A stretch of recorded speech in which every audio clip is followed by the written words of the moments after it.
네, 여러분 안녕하십니까. 긴급 속보를 말씀드리겠습니다.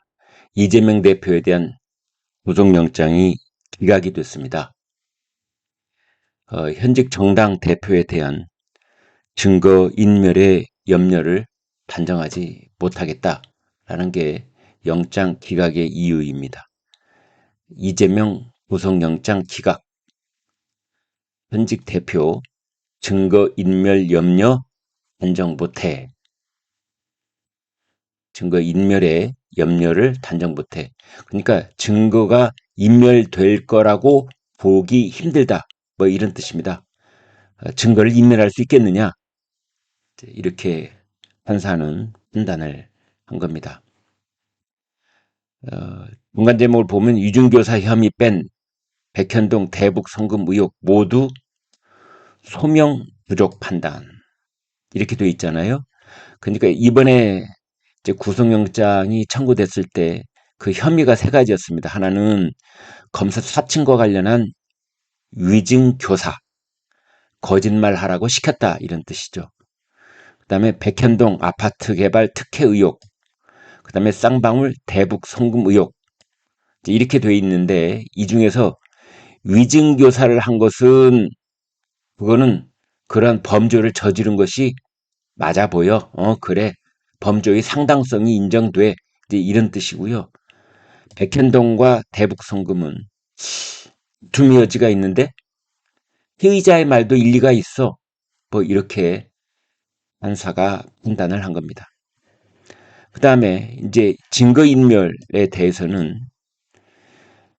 이재명은 공적 감시의 대상이다. 언론도 그렇고 국민도 그렇고 정당의 대표이기 때문에 그를 24시간 365일 지켜보고 있는 이런 상황에서 그거 어떻게 증거인멸을 할 수 있겠느냐. 그래서 방어권을 보장해 줘야 된다. 이제 이런 겁니다. 이재명의 모습인데요. 지금 이제 이 모습은 법원으로 들어갈 때의 모습이 되겠습니다. 내용을 보겠습니다. 이재명 더불어민주당 대표 구속 위기에서 벗어났다. 이제 이렇게 볼 수 있겠고, 역시 검찰의 계획에 제동이 걸린 것 아니냐. 성남시장, 경기도지사 이때 이루어진 10가지가 넘는 혐의의 그 전모를 밝히려고 했던, 그러기 위해서는 이재명의 신병이 필요하다. 이재명을 반드시 구치소에 넣어놓고 그렇게 밀집해서 집중적으로 좀 수사를 해야 된다. 거의 매일같이 불러다 앉혀놓고 다그쳐서 좀 물어야 전모가 나오는 것 아니냐 그랬는데 검찰 계획에 일단은 제동이 걸렸습니다. 반대로 이재명은 정치적 입지 회복하고 반격할 계기를 마련했다 이렇게 보겠는데, 이제 이런 부분은 이 뉴스를 타전하고 있는 연합뉴스의 시각인데요. 저는 여기에는 동의하지 않습니다. 정치적 입지가 회복됐느냐, 검찰에 반박할 기회가 마련됐느냐, 이렇게 이재명이 판단하는 순간 이재명은 큰 잘못된 계산을 하는 것이다. 저는 이렇게 보는 겁니다. 민주당은 이번에 영장 기각을 계기로 해서 민주당이 대대적으로 쇄신할 수 있는 기회를 놓쳐버렸다. 저는 그렇게 봅니다. 그리고 이재명의 사법 리스크는 이걸로 일단락 되지 못하고 계속되게 된다. 이재명의 사법 리스크는 계속 부글부글 끓으면서 내년 총선 때까지 계속될 것이다. 그 다음에 민주당의 총선은 이재명의 진대주의에 놓이게 됐다. 이재명이 총선을 치른다. 따라서 이재명의 사법 리스크, 그 다음에 이재명의 여러 가지 개인 비리, 그 다음에 지금까지 지속되어 온 이재명의 혁신위원회의 실패, 불체포 특권의 실패, 그 다음에 대의원들을 대의원 제도를 해지하려는 것에 대한 여러 가지 내부 불협화음, 이런 것들이 계속될 것이다. 따라서 이재명이 사라지고 난 뒤에, 이재명의 사법 리스크가 사라지고 난 뒤에 더불어민주당이 쇄신을 하고 공정론을 얻고 이렇게 해서 총선을 치르면은 자칫 위험해질 수도 있었던 국민의힘이 내심 안도하고 있을 것이다. 그러니까 이재명이 지금 국민적으로 볼 때 공적 제1호가 돼 있는데 이 프레임이 깨질까봐 국민의힘이 내심 염려를 하고 있었는데 그 프레임이 계속되는 것이다. 오히려 더 심화될 수도 있다. 이렇게 본다면 국민의힘이 표정 관리는 하고 있지만 내심 안도를 하고 있을 것이다. 이제 이런 것이 가능한 것입니다. 그럼 구체적으로 좀 볼까요? 판사는 일단 이렇게 봐야 됩니다. 유창훈 부장판사 영장 전담인데요. 일단 방어권 보장, 이재명의 방어권을 보장해야 된다. 그 다음에 증거인멸의 염려, 하지 않다. 이렇게 본 겁니다. 그래서 불구속 수사, 불구속 재판, 그 원칙을 지켜야 한다. 이제 이런 것이지요. 그 다음에 크게 세 가지를 아까 말씀을 드렸는데 위증교사 혐의 첫 번째 이것은 범죄의 상당성 인정할 수 있어. 그런데 백현동 옹벽 아파트 그 민간 개발업자 특혜 사건, 쌍방울 대북 송금 사건 여기에 대해서는 다툼의 여지가 있다. 이제 이게 영장 전담 판사가 늘 쓰는 말인데요. 다툼의 여지가 있다는 것은 검찰의 말도 옳은 부분이 있고 이재명 피의자의 말에도 옳은 부분이 있다. 그래서 양측이 본 재판에 가서 이제 재판을 받아봐야 진위 여부가 밝혀질 것이다. 라는 판단인 거죠. 일단 백현동 사건 보겠습니다. 여기에 보면은 백현동 사건에 대해서도 이렇게 말을 했습니다. 피의자의 관여가 있다고 볼 만한 상당한 의심이 들기는 한다. 이재명이 나쁜 짓을 했다는 생각이 들기는 한다. 그런 증거가 검찰의 증거 제시에 의해서 일부분 소명이 됐다고 본다. 그러나 이제 그 다음이 중요한데요. 직접 증거 자체는 부족하다. 검찰이 내놓은 것은 제3자의 진술, 그 다음에 간접적인 정황 이런 것이지 그것이 직접 증거라고 보기에는 힘든 것 아니냐. 그래서 사실관계 내지 법리적 측면에서 반박하고 있는 피의자의 방어권이 배척될 정도에 이른다고 단정하기는 어렵다.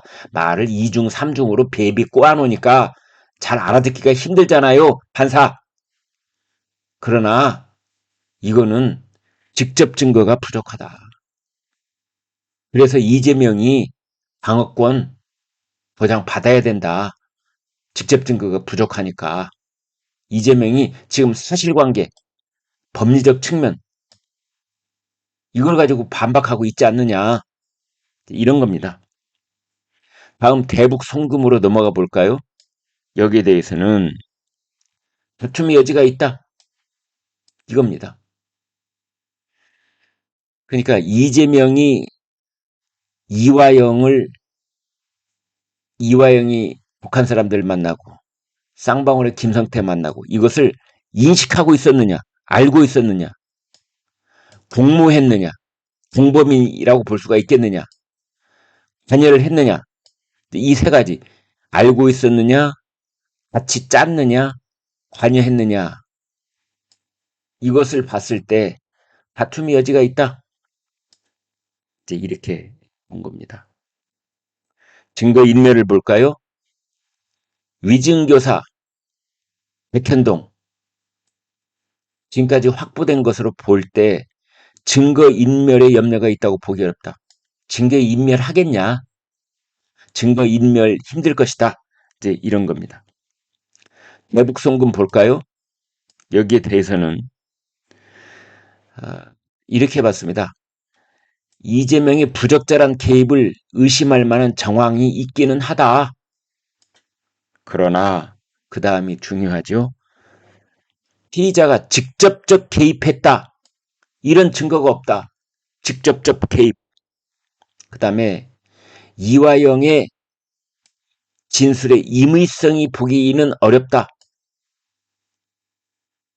임의성이 없다고 보기는 어렵다. 임의성이 있다. 이화영 진술. 그 다음에 이재명이 별건 재판에 이미 출석하고 있다. 성남FC. 그 다음에 공직선거법 위반. 대장동. 기타 등등의 지금 재판에 출석을 이미 하고 있습니다. 그때 피고인이죠. 이재명은 피고인. 그런 정황을 봤을 때 또 정당의 대표, 정당의 현직 대표라는 점으로 봤을 때 증거 인멸에 염려가 있다고 단정하기 어렵다. 증거 인멸하기 힘들 것이다. 이렇게 본 겁니다. 그 다음 보겠습니다. 그 다음에 보면은 이제 앞으로 어떤 일이 있을 것이냐.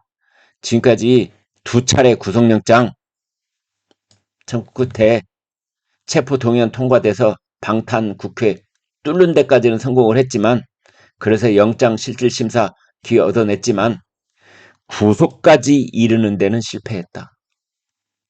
이렇게 볼 수 있는 거고요. 이재명이 국가의전 서열 8위입니다. 제1야당 대표가 의전 서열 8번째입니다. 아무튼 영장 실질심사를 받은 것은 이번이 처음입니다. 녹색병원으로 돌아갈 예정이다 이렇게 돼 있는데, 녹색병원으로 갈지 집으로 갈지 좀 보도록 하겠습니다. 당내 리더십 회복하고 검찰을 향해 정치 보복을 위해 검찰권 남용을 했다. 반격을 할 거다 이렇게 보는데요. 저는 이런 부분에 쉽게 동의하지 못하겠습니다. 리더십이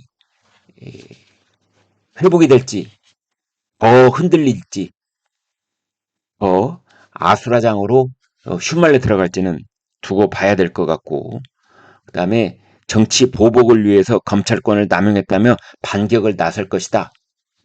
이것은 일정 정도 그런 부분이 보입니다. 아무튼 여기서 이제 염려가 되는 것은 결국은 지금 우리나라 정치가 이른바 이재명 블랙홀에 빠져서 지난 2년 동안 허우적대고 거의 아무런 일을 못하고 손을 놓고 있었는데, 손발이 꽁꽁 묶여 있었는데 그러한 상황이 전혀 해소될 기미를 보이지 못하고 있다. 이렇게 보겠습니다. 이재명은 서울구치소에서 나오면서 이렇게 말했습니다. 인권의 최후 보루라는 것을 증명해준 사법부에 깊은 감사를 드린다. 이런 말을 했고요. 영장 기각 소식이 들리자 서울구치소 앞에 모여있던 지지자 150명 이재명을 연호했다고 하고요. 그 다음에 신임 원내대표 홍익표 의원, 그 다음에 정청래, 박찬대, 서영교, 장경태, 고민정, 김영진, 문정복, 양이원영, 천준호, 김승원, 김원희 현장에 모여있던 민주당 의원들도 환호성을 질렀다. 이렇게 돼 있습니다. 아무튼 민주당이 또 한 번 쇄신 기회를 놓치고 이재명 사법 리스크의 아수라장 속으로 또 한 번 더 깊게 빨려 들어감에 따라서 이재명의 사법 리스크는 꺼지지 않는 불처럼 계속될 가능성이 있고, 그런 상황 속에서 이제 총선을 치르게 됐다. 따라서 이재명이 치르는 총선, 이재명 총선이 돼버리고 말았다. 이렇게 볼 수 있겠습니다. 지금까지 모든 총선은 윤석열 정부에 대한, 윤석열 대통령에 대한 중간평가, 그거 하나만으로 총선이 치러질 가능성이 있다. 이런 얘기들이 많았으나 이제 이재명의 구속영장이 2번 다 무산됨에 따라서 이제 이재명은 불구속 상태에서 재판을 받고, 이재명의 유죄 무죄의 여부가 제1심 판결에 의해서 연말쯤 나올 가능성이 매우 크기 때문에 제1심 판결에 이재명이 유죄의 선고가 나오고 또 다른 재판이 지금 서너 가지가 이제 계속될 가능성이 있는데요.